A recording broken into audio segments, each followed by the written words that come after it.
telling stories about extraordinary people and the weekly CBS News segment On the Road.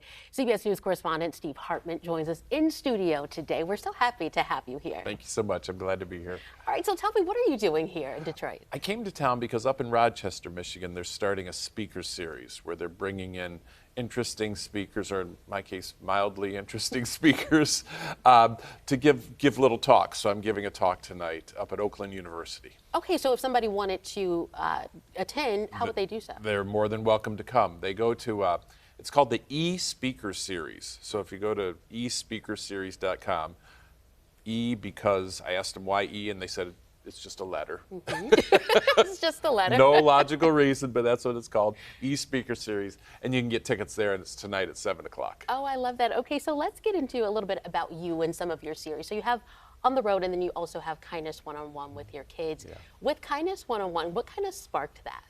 That started during the pandemic because, you know, I knew that teachers were using the on-the-road stories in the classroom to teach kindness and character.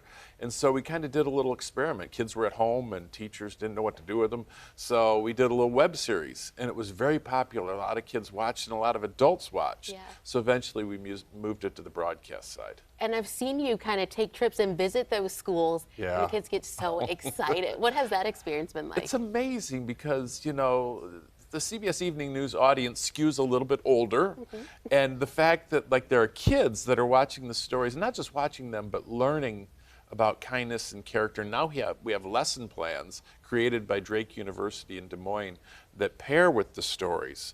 And teachers can use those, and it's like a ready-made lesson, and it's just like a direction I never imagined my career would go. Yeah. You know, you think you're doing stories and you just go out there and they're gone, but now to have this second purpose for the stories just feels really fulfilling. How do your kids feel about that and having that involvement as well?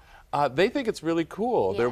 Meryl was in line for a water slide one day, and you know, one of the kids said, "You're that kid that does Kindness 101 with your grandfather." Oh, not grandfather. I go, "Oh, great." Oh, wow. she got a kick out of that. I did not.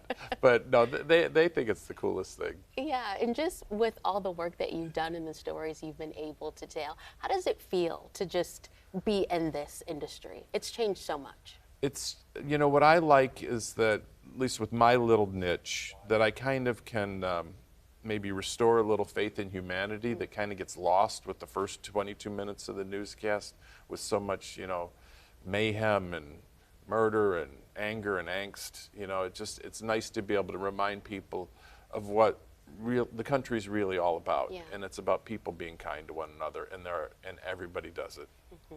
And I know this is a question journalists get asked a lot. It's a tough one to answer. Is there a story that just sticks with you, that's been your favorite, or one that's been kind of near and dear to you? Yeah, that's like asking you who's your favorite child. Yeah, which I can answer on occasion.